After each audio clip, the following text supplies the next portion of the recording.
Okay. Okay. Good morning. Morning. We're here today. Louisiana Nurses Political Action Committee is sponsoring this video chat with one of our Senate candidates for the upcoming race on November 3rd, Mr. John Bourgeois. And the questions that will be being asked today that candidate Bourgeois will be responding to were gathered from nurses across our state, and then the Board of Trustees for LANPAC finalized on the final 5 questions that were some of the most popular themes that were submitted by our nurses and also tie into the social determinants of health. So I would like to turn it over to candidate Bourgeois to give us some opening remarks. Hi, so I'm John Paul Bourgeois. I'm running for U.S. Senate for Louisiana. And really, I decided to get into this race because of the COVID-19 pandemic and our country and state's response to it. So really, I was inspired because I have a 5-month-old daughter, and she was delivered smack dab in the middle of the pandemic in mid-May. So I couldn't leave the hospital, and none of my wife's family or my family could be there. Even our older daughter couldn't be there to say hello to her new sister.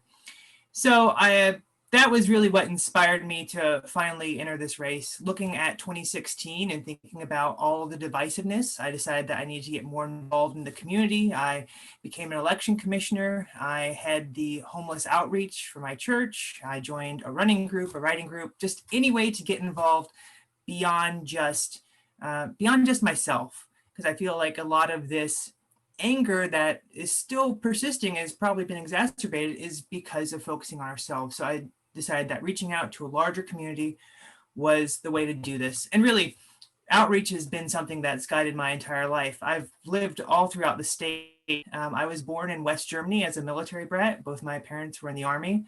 And then at 4, we moved to Holly Beach, Louisiana. So in Cameron Parish, just south of Lake Charles. It's really taken a walloping this year.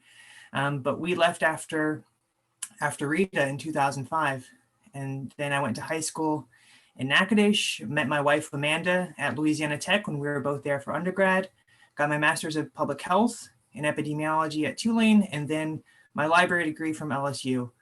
And so by moving around the state and by doing epidemiology outreach, by doing library outreach, I have engaged with some of the most marginalized communities in the state, across racial barriers, across socioeconomic barriers, and especially in my work as an epidemiologist, as a study coordinator, I worked at the VA working on pulmonary studies. So, those who have served and come home with spinal cord injuries or traumatic brain injuries, how can we best serve them? So really, this Senate run has just been a culmination of all those experiences of interacting with people, assessing their needs, just listening to local communities because they know best what they need. It does not come from a top-down level. Really, this campaign is a grassroots organization because I know that that is how change is affected, mostly at the local level.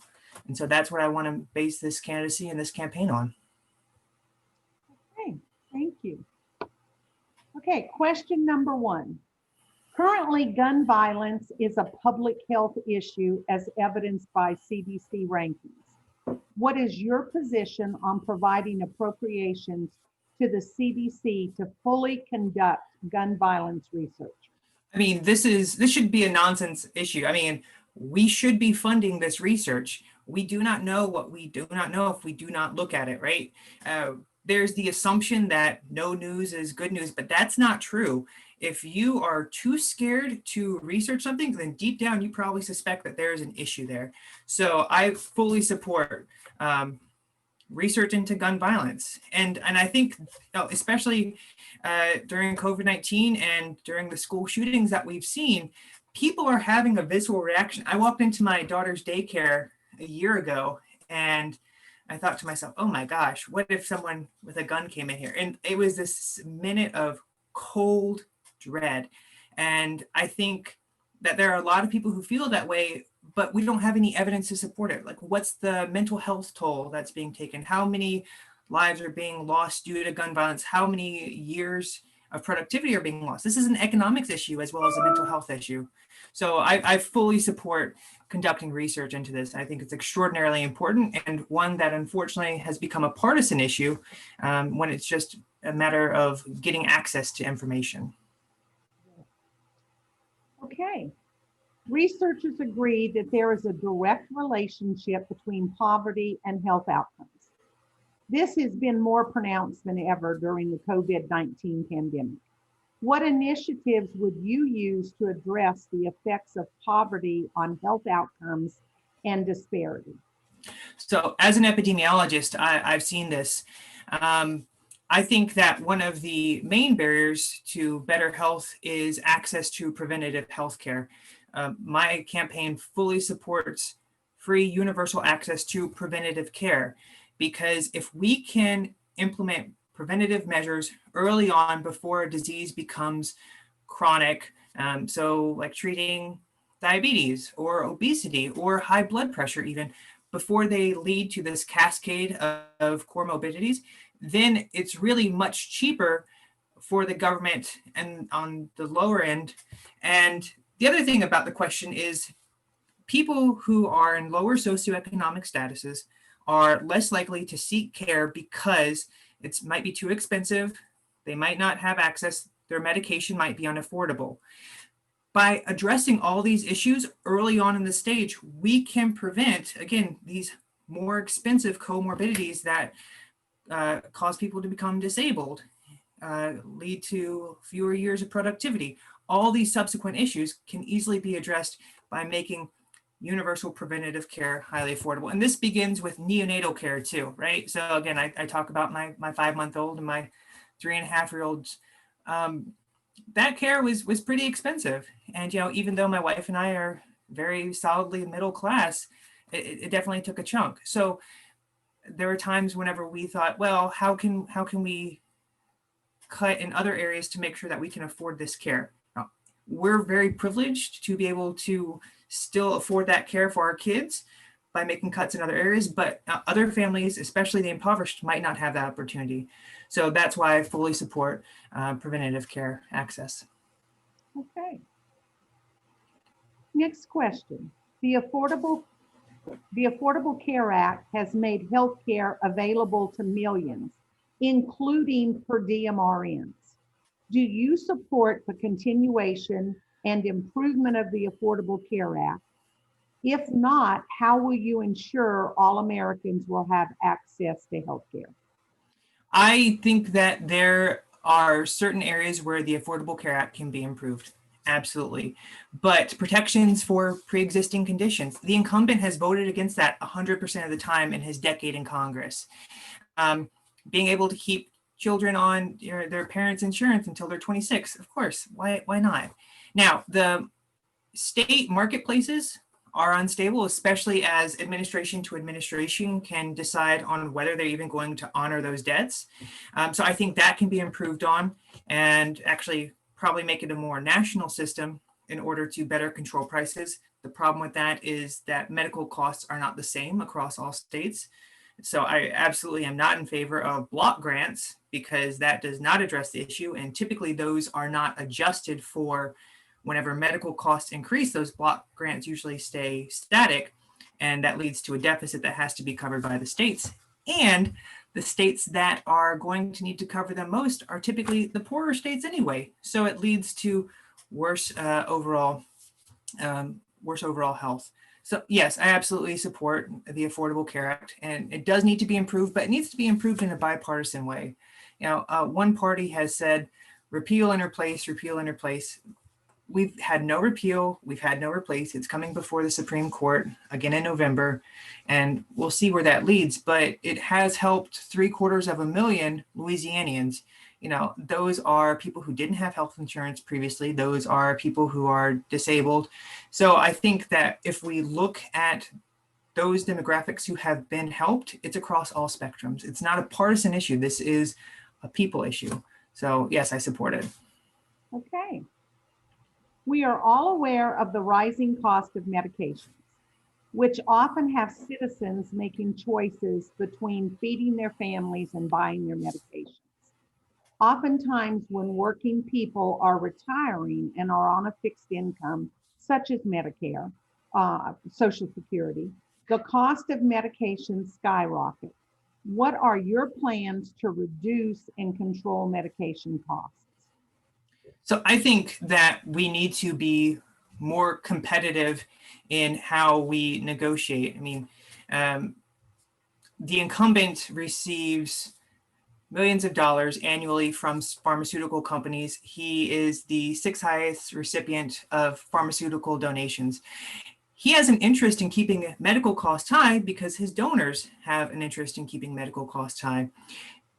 However, the US government needs to negotiate harder and as a collective bloc across all states for reduced medical costs to negotiate lower contracts. Now, I think this is also tying into an issue of funding. I am not convinced that 40 quarters is enough to be qualified for collecting Social Security. I think it should be longer, so that way there's a longer pay-in time into the system. But I think fundamentally the question was about medical costs and medication costs, and really it's harder negotiation because the US government is working on an economy of scale. If they wanted to play hardball, they could. However, it's not in the political interest because the donors are essentially bribing politicians to make rules that are beneficial to both of them, but not beneficial to the constituents. Registered nurses are ranked as the most trusted profession on the Gallup poll. As the largest segment of the healthcare workforce, the 2010 Institute of Medicine report recommended that nurses lead the transformation of healthcare in collaboration with other healthcare professionals and policymakers. How could you assist with getting qualified nurses on national boards, commissions, task force, as well as appointing to your staff if elected? Absolutely. Well, first of all, let me say that my mother was a nurse, and she worked in nursing homes for a number of years. And whenever I began my my undergraduate career, I fully intended to go to med school, which led to my undergraduate degree in biological sciences. But I volunteered in hospice and decided, you know what, these nurses can have it, but this is a little bit too much for me. It was intense. But I'm very proud of my work at LSU Health.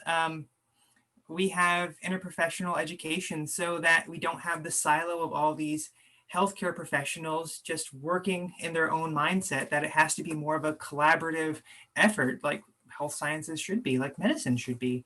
So I think that incorporating nurses into any platform is especially important, but really it's me backing off and not injecting my own opinions and my own viewpoints in dictating this is what nurses should be doing, right? I'm not in there with patients. I'm not the ones taking their case reports. I'm not the one doing all these things that are so vital to our healthcare system. So I think really it is being a listener and being an active listener to the nursing community. You know, healthcare is what, 40% of our economy, and nurses are really what keep that driving. So I think it's just backing off, listening to what they need, and then helping them implement that. Really, I think the job as a senator is to act as a logistics person, connecting people to the resources they need in the best possible way. So, so it's really just listening and trying to implement those services as best as possible. Okay. Well, that ends the question portion of the interview. And so we'd like to thank you, of course, for responding to the questions. And we'd also like to give you a couple of minutes for some closing remarks. Great.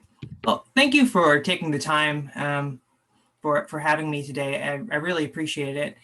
And really, this entire campaign has been about reinvesting in America. You know, healthcare is part of a larger system that keeps this state and this country running. So again, 40% of this country's economy is healthcare.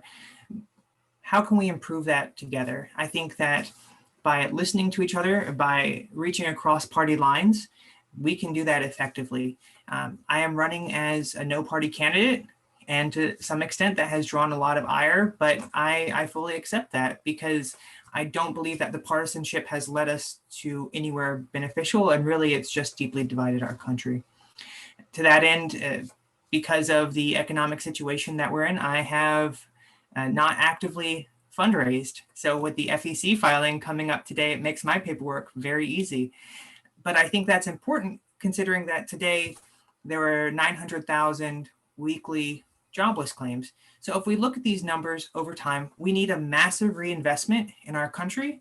And it begins with the healthcare sector. It begins with establishing the faith in our healthcare workers. One of the reasons that COVID-19 has become so bad in this country, and we have 20% of the world's deaths from it, is because there's not a trust in expertise. There's not a trust in our healthcare workers and our public health officials and our physicians. So I think a large part of this campaign is reinvesting in that trust and making sure that healthcare professionals, and especially nurses, are allowed to do their job, what they're trained to do, and reestablish the public trust in those professions. Okay, well, thank you so very much.